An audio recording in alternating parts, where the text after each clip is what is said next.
వందే మాత్రం 150వ వార్షికోత్సవాన్ని పురస్కరించుకొని లోక్సభలో ప్రత్యేక చర్చ నిర్వహించారు.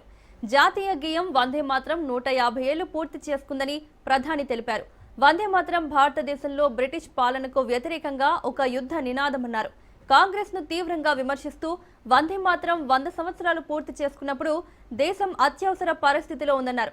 బంకించంద్ర చటోపాధ్యాయ వందే మాత్రం పాటతో బ్రిటిష్ వారిని సవాలు చేశారని గుర్తు చేశారు.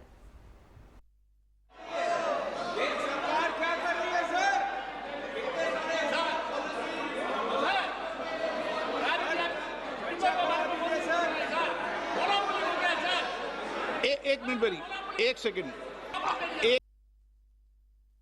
वंदे मातरम की 150 वर्ष निमित्त सदन की एक सामूहिक ऊर्जा को उसकी अनुभूति करने का प्रयास कर रहे हैं। वंदे मातरम 150 वर्ष की यात्रा अनेक पड़ावों से गुजरी है, लेकिन आदरणीय अध्यक्ष जी, वंदे मातरम का जब 50 वर्ष हुए तब देश गुलामी में जीने के लिए मजबूर था और वंदे मातरम के 100 साल हुए तब देश आपातकाल की जंजीरों में जकड़ा हुआ। जब वंदे मातरम 100 साल के अत्यंत उत्तम पर्व था तब भारत के संविधान का गला घोंट दिया गया। जब वंदे मातरम 100 साल का हुआ तब देशभक्ति के लिए जीने मरने वाले लोगों को जेल के सलाखों के पीछे बंद कर दिया गया था। जिस वंदे मातरम के गीत ने देश को आजादी की ऊर्जा दी थी, उसके जब 100 साल हुए तो दुर्भाग्य से एक काला कालखंड हमारे इतिहास में उजागर हो गया।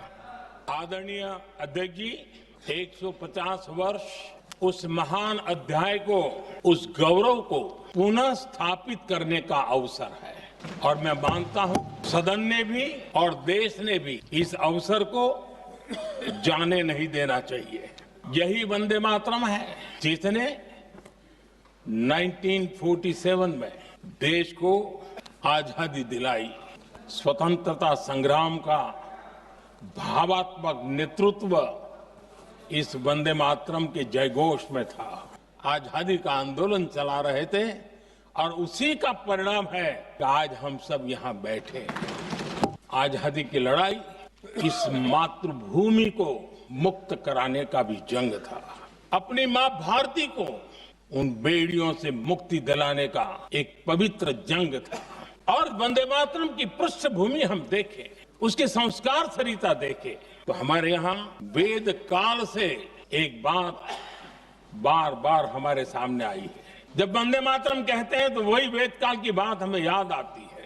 वेद काल से कहा गया है, माता भूमि ही पुत्रो अहम पृथिव्याः, अर्थात ये भूमि मेरी माता है और मैं पृथ्वी का पुत्र हूं।